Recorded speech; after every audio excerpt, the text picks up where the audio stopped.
Hi, I'm Nigel, an engineer with over 30 years experience.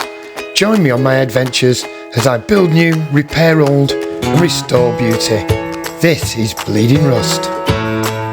I'm currently in the car on the way to the workshop, and today we need to finish the top swivel for Sailing Melody's mast. If you remember in episode 1, I showed you the top swivel and it needed a new lug creating on the opposite side to where a broken lug was. I marked that out, and if you remember, I mentioned we're going to use a wood router with a tungsten carbide bit in order to mill out the material to create the new lug. I've done that. It didn't go 100% according to plan. At one point the router bit came loose and dropped slightly in the router, meaning it just went a bit too deeper. It cut deeper than I wanted it to. It doesn't affect the overall part, neither does it affect the strength of the part. Overall, I'm really happy with the results. When we get to the workshop, the last part to do is to clean up the part. It just had some surface corrosion, and it does have to slide smoothly inside the mast at the top. So cleaning that corrosion off will make sure that part works and slides in nicely without getting caught up. So we've got that to do, and final part will be to drill the hole in the new lug so that a shackle can be fit to it. So that's what we'll be doing, and I'll join you back again in a minute or two when I get to the workshop. So here we are back in the workshop, and here we have the part from Sailing Melody, the top swivel. If you remember in episode 1, we said that we were going to make this and use a wood router to mill out the area of material. That has been done, as you can see there, quite successfully. Really happy with that. As I mentioned earlier, there was one bit where the router bit just cut a bit too deep, and if you can just see there, the bit just went in as it dropped down. Now luckily I noticed that. It doesn't affect the part, it doesn't affect the strength, and we're still being, I think, quite successful using that wood router to mill out that material, using of course the template that I created for the router to follow. So coming up in the video, we'll look at cleaning this up. It's got a fair bit of surface corrosion on it, so we're going to clean this up, and then we need to put the hole in the right place in the tab so that a shackle then can be fitted onto that opposite the other side, so that it has the shackle top and bottom.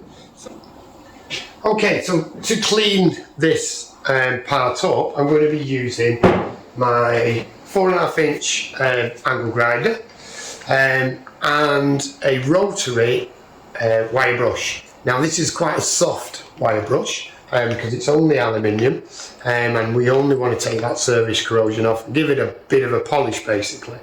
Now when these spin, and as you're using them, you will find that these wires do come unattached and fly off in all sorts of directions. So it's really critical that you have the right safety gear on. I'm using a full face visor. It even has a cloth part that goes around your chin, so you're fully enclosed. Now mine has a pipe here that goes to the belt. This is the belt, and that supplies fresh air to my face, which is really nice, especially in warm weather, or if you're welding. There's the same setup, works with my welding mat, keeps the fumes away from you. It also stops the visor from steaming up.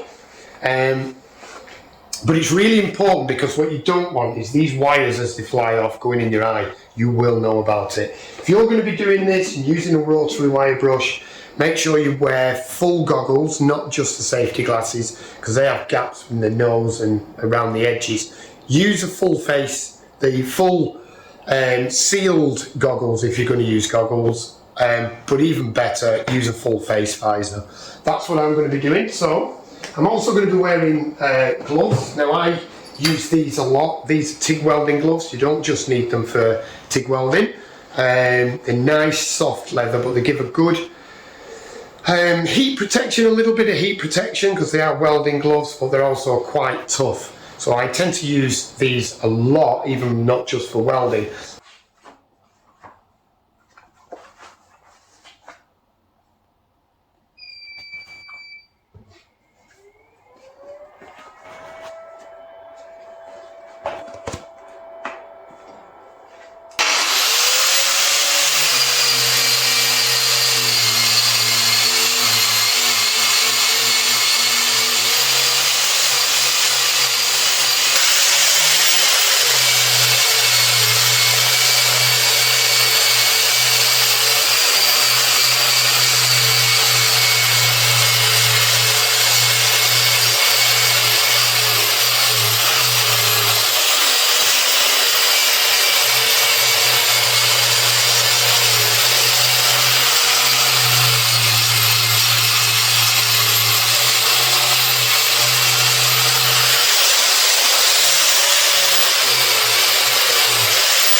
So I just wanted to show you this. I mentioned about how important it is. I haven't set this up, hopefully you could see it on the past videos, but wearing a mask is important. This is my clothes. I hope this is coming up, but it looks like I've been shot several times. These are the wires that come off the wire brush. They're in my pants, and it's important to get these off because they scratch like buggery. Is that a short one? No, that's a long one that's gone right through. I tend to just pull those off. They're everywhere.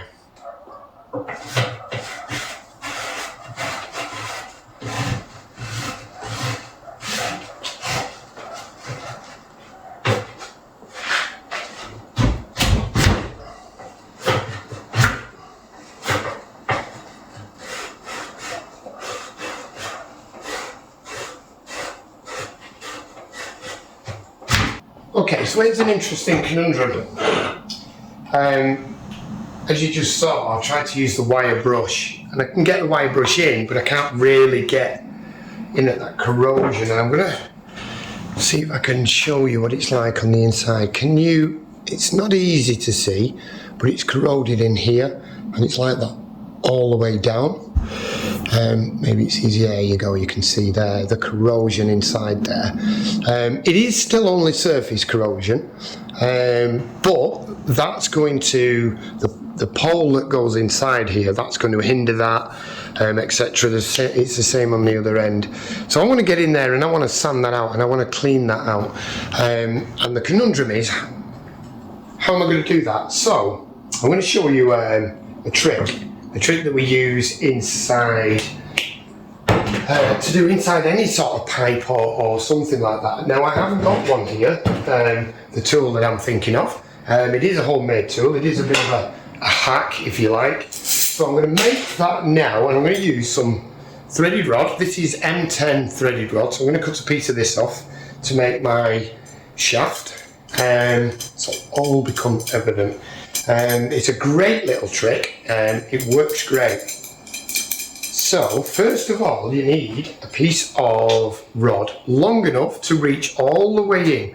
Now I could go from one end to the other and do it into halves, but I'm not. I'm going to make it long enough to go all the way through and enough to go into the chuck of my hand drill.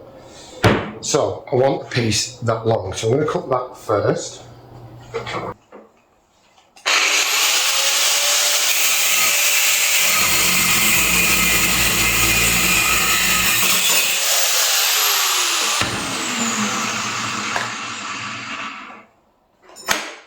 Notice how I've got the guard on my grinder. I get so wound up watching other YouTubers, and I see them all the time. I've also told some friends off for it, but I don't know what it is about people using grinders, but they always take the guards off.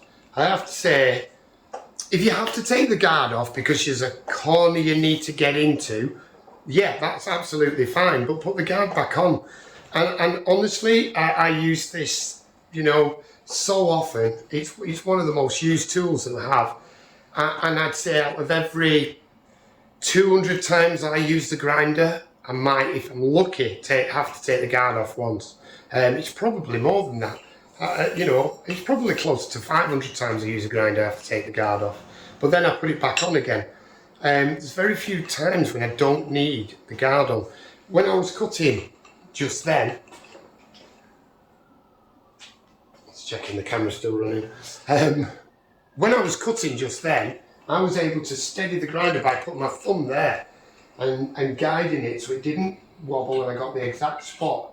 And I do that a lot, and you'll see me do that a lot, putting my hands on the guard. If I'm cutting, if I'm grinding, I can put it there, I can lean against something if I'm really grinding in, especially on the 9-inch grinder, which I have. I can lean into it and it's not going to snatch away from me. If I didn't have this guard on, this finger's very close. I know so many people who've had to have microsurgery because of tendon damage where it's caught the fingers because they haven't had a guard on. So if I could give the best tip for using a grinder that I could give is keep the guard on. Just because other people on YouTube, you see them without a guard on, and this isn't me being a health and safety freak, I'm far from it, but the guard is just such a useful part of the tool and it keeps you safe. So there's one bit of advice I can give: keep the guard on the grinder. Now, in order to make this tool, back to our job at hand, I need a slit down the middle of this piece of bar, and that will become evident why in a moment. I'm going to put that slit in now. Easiest way. Now I could do it this way and have my grinder like that, or I could do it that way. Now I want that slit down the middle as accurate as possible, because if I don't, it's not a very thick piece of metal, I'm going to come off sideways. If I do it that way, it's very hard for me to see that I'm going straight. However, if I cut this way, I can also use this guard to help steady the grinder, and then I can cut accurately and I can see that I'm going straight and I'm cutting down the middle. So let's do that now.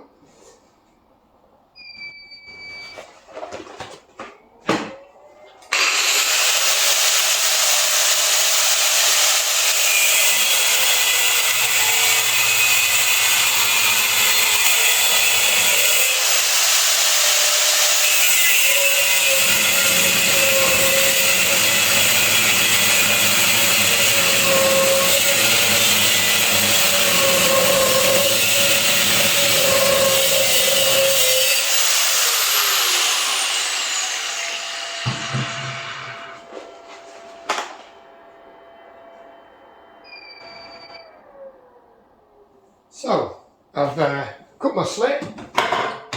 My tool is now ready to use. So you see there's a slit down the middle of that, and my tool's now ready to use. So what I need now is some sandpaper, which I have here. So this is a 60 grit because it's quite bad in there. I've got some finer grit, but we're not going to be putting a lot of pressure on, and 60 grit will work quite well.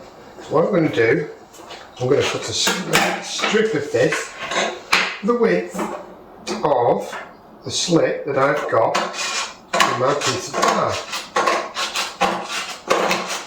That should be enough.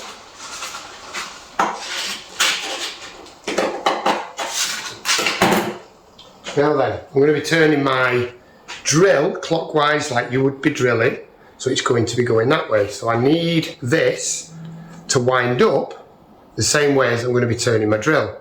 So you put the sandpaper in, you let that wind around like so, and now I have a sanding bar, and that will flap around in the piece, and I will now be able to use my drill to go around like that and sand the inside. So let's get a hand drill and give that a go.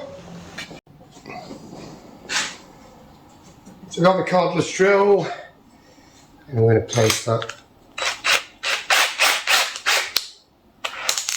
So what I've essentially done is made an extended rotary sanding tool from a piece of threaded bar. It doesn't have to be threaded bar, it could just be plain round bar. But as long as it will fit in the chuck of your drill, you can put a slit in the end and then you can wrap a piece of sandpaper around it. Emery paper is the best because it's cloth based and will last longer and won't rip and break. I don't have any here at the moment, so hopefully this will do. Let's see how that works out. I'll plug that in there. Take my drill.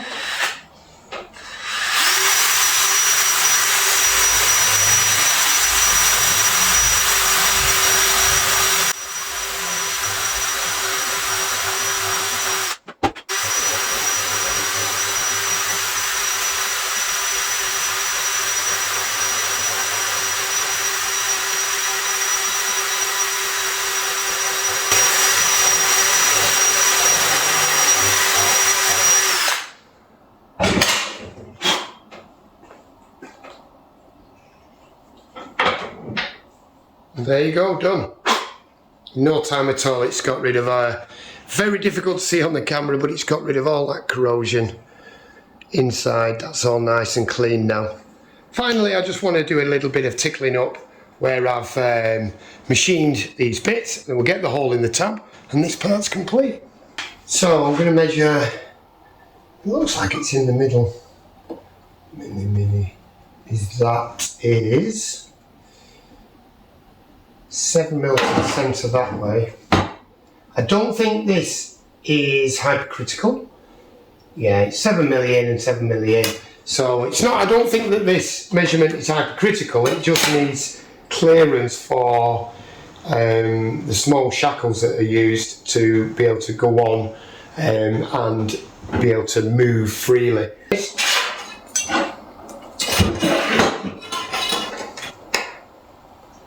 So I'm just going to scribe it corner to corner. Like I say, it's not critical as long as we are pretty close, because it's about getting clearance for that shackle. And I do tend to rely on my eye quite a lot as well. Now you can see I've put a mark on there, and if it shows up on the video, let me just make sure. It's a bit hard there, you can see it just there in the light. I have put a cross, it's pretty much in the middle of the tab there, and I think that is going to be good enough. A punch mark on there. Let's double check. Yeah.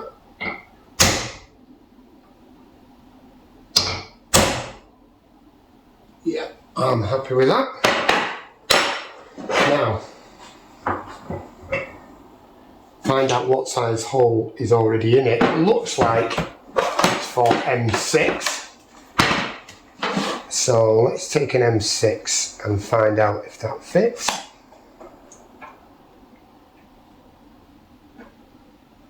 It's tight, but there is some corrosion in the hole, so we'll drill this through, yeah. So that M6 is going in tight, so it is M6, but there is corrosion in that hole, so I'll run the drill through that side as well while I'm at it, just to clean it out. But yeah, so M6. I'm not going to start with an M6. I'm going to start with smaller, and I'm going to go with an M4 to start off. These are tungsten carbide drill bits, absolutely superb. Highly recommend tungsten carbide bits. They're so much better than high speed steel. They're more expensive, of course, as isn't everything.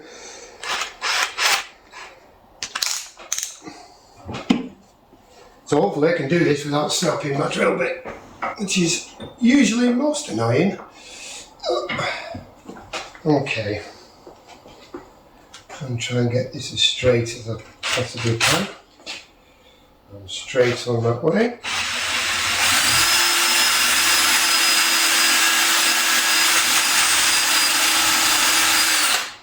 Check that way, yeah. Yeah, I'm happy.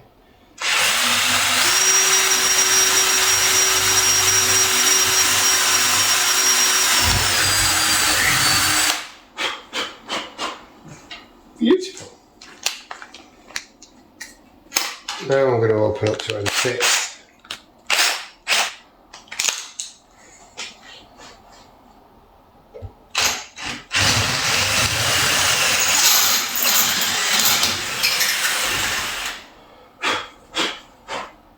You have to be really careful with these tungsten carbide drill bits. They are so sharp and keen, they can grab and sort of, rather than you guiding the drill in, they start pulling the drill in, which is starting to happen there, but it's not a big problem or a big deal. Before I take it out, I just want to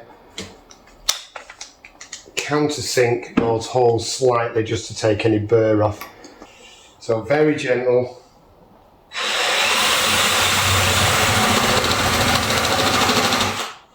Just to take the burr off.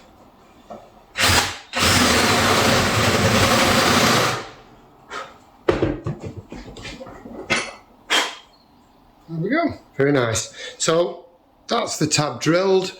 It's ready for the new shackle to go on. It's all complete. That's the part done. So I hope you enjoyed the episode. The part for Andy is now done. That can go back on the mast. And that's hopefully saved him quite a bit of money. Thank you for watching this episode. Leave comments in the comment section if you want to know on anything. I'll put links in the descriptions for the gloves as I promised, and for the drill bit set that I've used. Again, where I got them from, most of the stuff's come off either eBay or Amazon. They're not overly expensive. But I'll put links in the description. Other than that, thank you for joining me in the workshop again. We'll see you soon with the next episode. Until then, take care.